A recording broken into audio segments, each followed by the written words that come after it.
So in this video, I'm going to turn all of this into a matching set of his and her hammered rings. These two wires are the same size, so I'll be putting one to the side. And this wire will turn into the male ring. As you can see, it's about 2 times as thick as the other wire, and I'm going to have to do a lot more work to it to get it to the shapes and everything I want. So the first thing we're going to need to do is anneal both of the wires so we can actually work with them. If you're unfamiliar what annealing is, it's basically just heating up the metal so it softens so you can move it around a lot easier. You will have to use a torch to do this, and if you're doing this inside, you're going to need ventilation like my little fan that I have next to this. Also, you're going to have to make sure the metal gets red hot. So once you get everything to the temperatures you want, you can go ahead and quench it in some water, and now we can get to work on making these wires straight. So now I'm going to use 2 sets of pliers that have no teeth on them to straighten this out as much as I can. So now onto the thinner wire. As you can see, this is way easier to move, and I could just almost do it all by hand. So after bending everything to as straight as possible, the metal is probably now work hardened a little bit, and I want it to be even straighter than this, so I'm going to anneal it more and start hammering it in place.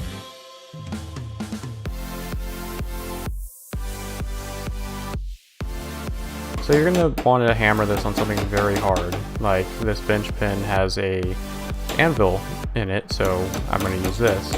To make this wire straight, you're going to want to roll it around on the surface, and anytime it bumps up, you basically just lightly tap it down, and you just keep doing this until it's as straight as you want it to be.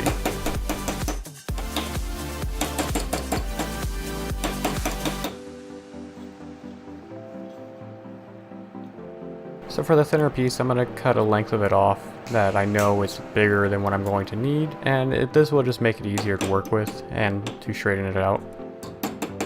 So this will be almost the same as the other one, besides the other one you hit with a lot more force than this. You're barely tapping this one into place.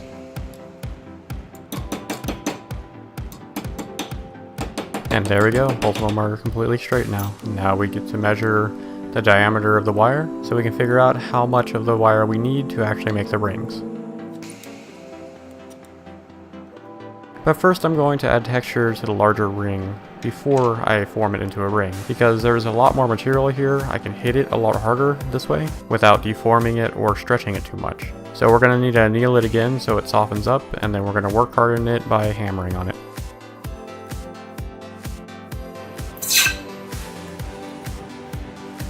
So you can use almost any ball-ended hammer and just keep rolling the metal back and forth and keep hitting it until you get the desired texture you want.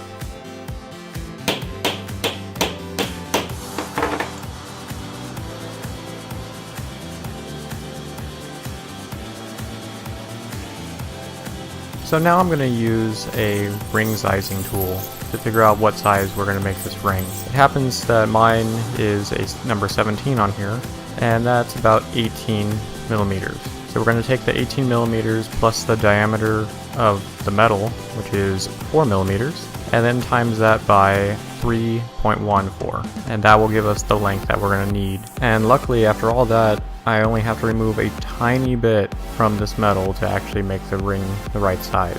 So after getting those measurements, I'm going to scribe in markings on the metal so I know where to cut, and I'm going to cut one end of it off with a jeweler saw.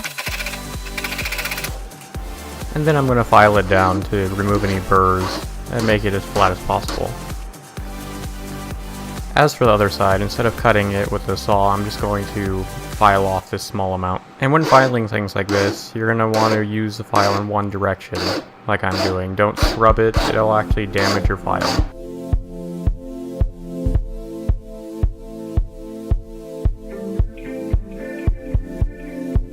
Now with that done, we can move on to our thinner piece. So we'll be doing the same thing as we did last time. We have to measure the diameter of the wire, and then take the length, which is 18 millimeters, and times it by 3.14. And this will give us our length that we need of wire to make the proper size ring. But before marking this, or even cutting this, I'm going to sand down the end of this, and it'll make it so I can measure it easier, and I only have to cut one side. So with your calipers, you can put it on the end of the wire and then take the other end of it and scratch the metal a little bit to leave a mark for yourself so you know exactly where to cut. As you can see right here is a scratch that you left.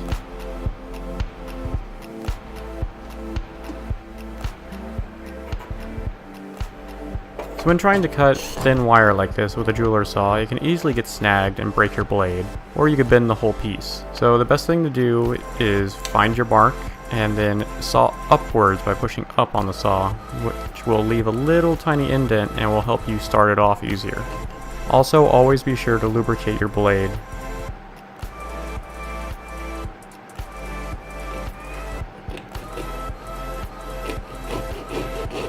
Another challenge to cutting thinner metal like this is the force of you actually sawing this will make it bend towards yourself or wherever you're pressing from, and it'll make it so the blade will get stuck. So it gets to a certain point where you can just break it off, do that, and then file it down, because your blade will end up breaking if you get snagged too much.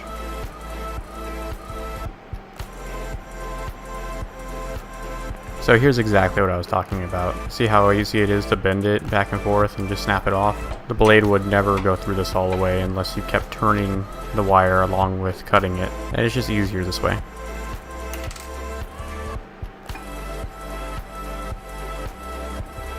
So now we just file down the end so it's all nice and smooth and flush, and then we can move on.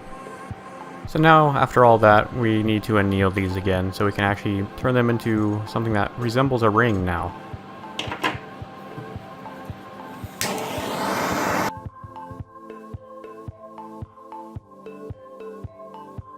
So once you're done with that, make sure to quench these in some water, and we'll get started on the harder of the two, which is the thicker band. So now you're going to want to get some pliers that have no teeth, and you start bending this into a circle. You're going to want both ends to meet and be almost flat on one side.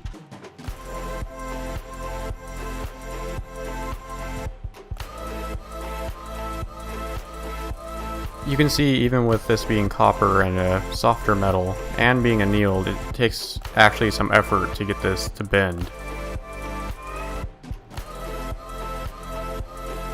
So take your time and get the ends as close as you can to meeting up with one another, and try to keep the bend as straight as possible, meaning that the ring isn't all wiggly.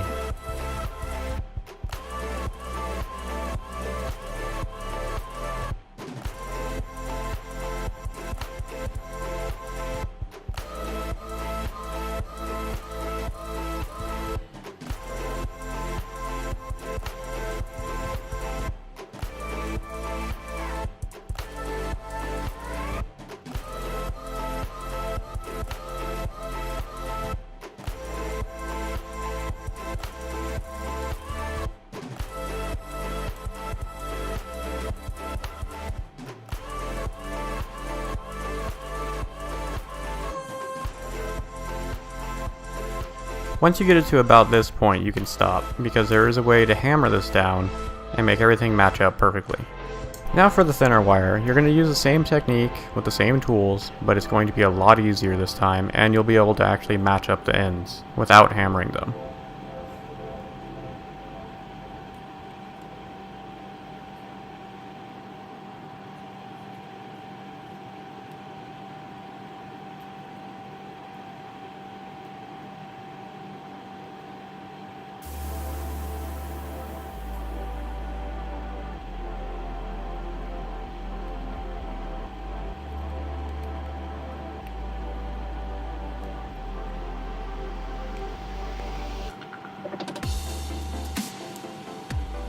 So go ahead and bend these pieces as close as you can to one another. Once you do, you can actually move them past one another like this, and then once you pull them back together again, they'll be snug against one another.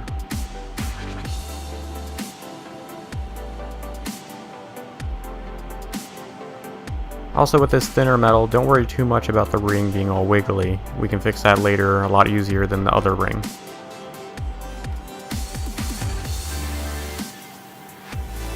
So before hammering our thicker ring to the right shape, we need to anneal it again because just that little bit of working with it probably hardened it up to the point of it not wanting to move as easy. So now using the anvil on my bench pen, I'm going to hammer this into place. I'm going to be very careful not to smash my thumb while doing this, since it's going to be inside of the ring the whole time. So light taps will be your friend on this, and don't accidentally smash your thumb.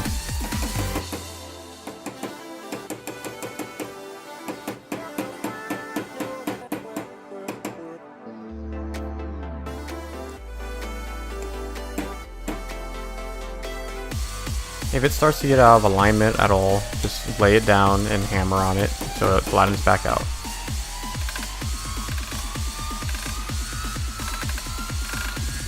So now we're going to saw through this gap. This is going to make it so each side is perfectly flush with one another. When we solder it, it'll be a much stronger joint.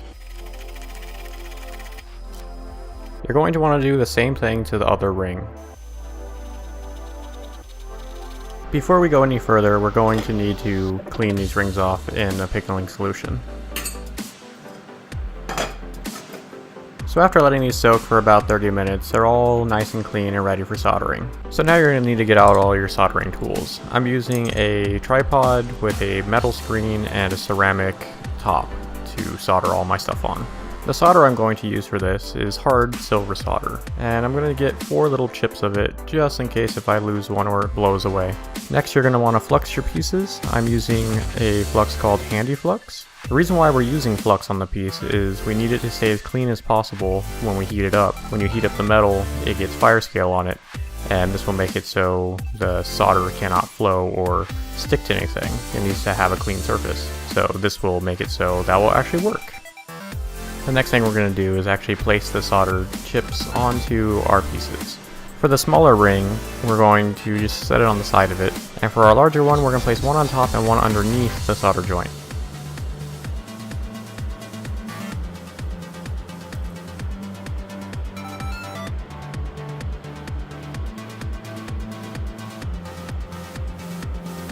So now I'm going to slowly heat my pieces with a torch. If any of your solder happens to fall off or move from where it was, just use some tweezers and move it back. What we're going to see now is everything start to go white, and then from that to a glossy color, and it'll be almost like glass. Once this happens, all your solder is about to melt, so focus on the solder points and do not stay there too long once the solder flows or you'll melt the piece. I started to have some problems with my propane torch going out on me, so I finished up the smaller ring and then got out my Smith's little torch. You may be wondering why I didn't use this torch the whole time, seeing that it's way easier to use and it's just all around better than using the large propane torches that I use. Well, the reason is I want to show that you can do this with just things that you can go to your local store and buy, like the propane torches.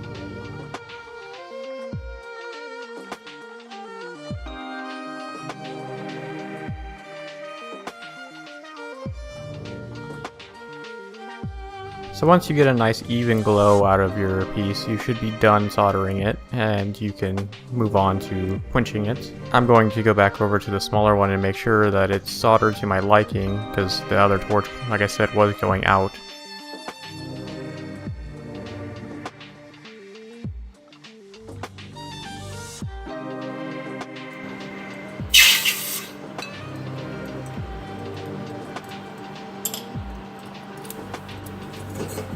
So if you ever have this problem where your piece that you just soldered cooled down enough to stick to whatever it is being soldered to, all you need to do is heat it back up again and it'll come right off.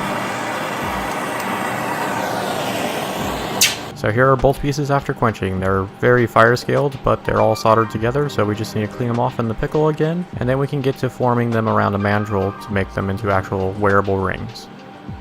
Once they're all clean, we're going to need our mandrel and a hammer. I'm going to use a brass tip hammer so it doesn't damage the outside of this too much. Even though it is a hammered texture on here, I don't want little divots happening. And what we're going to do is put it on the mandrel and start hammering it down, and it should start to take the shape of the mandrel and become round.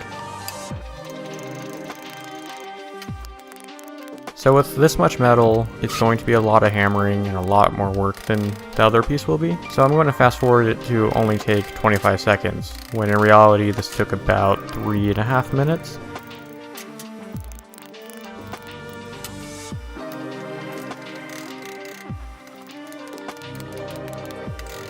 We're still going to have to clean up the solder joint on this, seeing that it's copper and it has a big splotch of silver on it. And we're going to have to hammer it back out right there a little bit to put the texture back. Other than that, it seems like it fits just fine, and we're going to clean up the inside a little bit to make it a little bit smoother on your finger. So I'm going to flatten out this ring completely to make sure there's no wobble in it. I want it to be as straight as possible. And the best way to do this is put it on a flat surface and see if it moves when you press on it. If so, flip it over and hammer on the high points. So now we're going to shape the smaller ring. As you can see, all you need to do is really push it down with your hand on the mandrel, and it almost goes to the perfect round shape. So we're going to hammer it out a little bit to make sure it's all the way round, and we're going to put in our hammered look using this small ball hammer. Make sure not to hammer it too hard, because you can flatten the metal and it'll make the ring too big, and then you have to cut the ring, resize it, and do this all over again.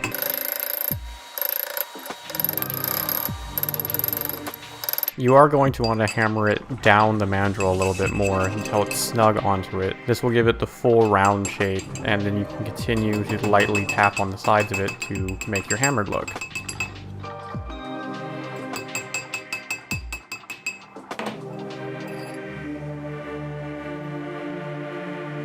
You're also going to want to flatten this ring just like the last one. It just takes a lot less force, just like almost everything else so far.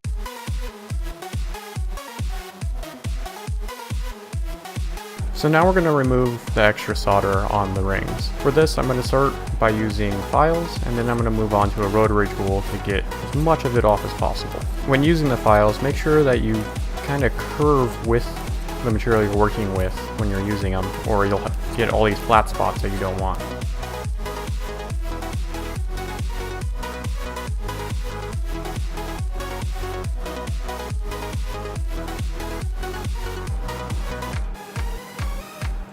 So now you can use a Dremel or flex shaft. I prefer the flex shaft over the Dremel I had just because of the foot controls. And the bit I'm using is a rubber infused diamond bit. It is the coarsest grit that it came in with the pack of 3 or 4 that I got, and it does really good at getting solder off without damaging the metal too much.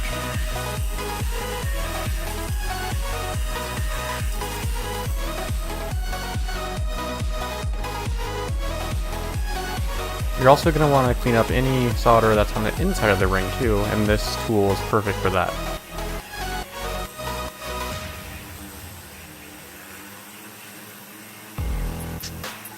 Also, while I'm here, I'm going to polish the inside of the ring so it smooths it out so it's comfortable on whoever's wearing it.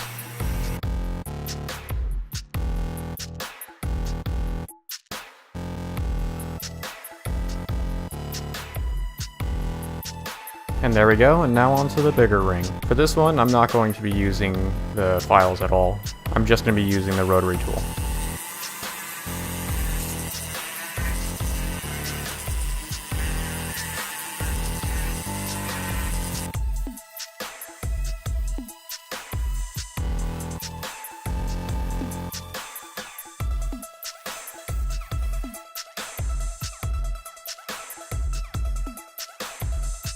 And don't forget to smooth out the inside of the big ring also.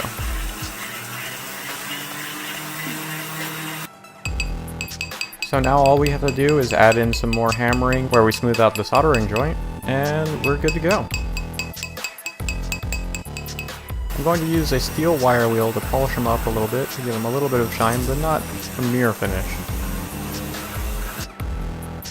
So you could be done and keep it with this finish. I'm going to tarnish them a little bit and show you my end result.